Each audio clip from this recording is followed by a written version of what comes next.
আজকে আমি বানাবো সবজি পকোড়া। সবজি পকোড়া বানানোর জন্য এখানে আমি 2 রকমের সবজি নিয়ে নিয়েছি। বৃষ্টির সময় কিন্তু গরম গরম সবজি পকোড়া খেতে অনেক বেশি ভালো লাগে। আর সাথে যদি একটু চা হয় তাহলে কিন্তু আড্ডাটা অনেক জমে যায়।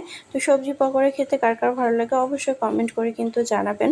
তো এখানে আমি সবজির মধ্যে স্বাদমতো লবণ, কিছুটা পরিমাণে হলুদের গুঁড়া, কিছুটা পরিমাণে ঝালের গুঁড়া, 2 চামচ কর্নফ্লাওয়ার, অল্প একটু বেসন আর অল্প একটু চালের গুঁড়া দিয়ে ভালোভাবে হাতের সাহায্যে সবজিগুলোর সাথে মিশিয়ে নিতে হবে। খুব সুন্দর করে আমার মাখানো শেষ। এখন আমি পকোড়াগুলো ভেজে নেব। এজন্য চুলায় একটা প্যান বসিয়ে দিয়েছি। এর মধ্যে পরিমাণ মতো তেল দিয়ে দিয়েছি। তেলটা কিন্তু একদম হালকা গরম হলেই পকোড়াগুলো এর মধ্যে ছেড়ে দিতে হবে। খুব বেশি গরম করা যাবে না তেলটাকে। খুব বেশি গরম করলে পকোড়াগুলো কিন্তু ছাড়তেই পুড়ে যাবে। এজন্য আমি হালকা গরম হয়ে গেলে পকোড়াগুলো এর মধ্যে হাতের সাহায্যে চ্যাপটা করে ছেড়ে দেব।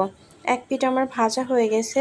কাঁটা চামচের সাহায্যে উল্টিয়ে আরেক পিঠটা আমি সুন্দর করে ভেজে নেব। অবশ্যই অল্প আঁচে ভাজতে হবে, এতে করে পকোড়াগুলো খুব সুন্দর মুচমুচে ও ক্রিস্পি হবে।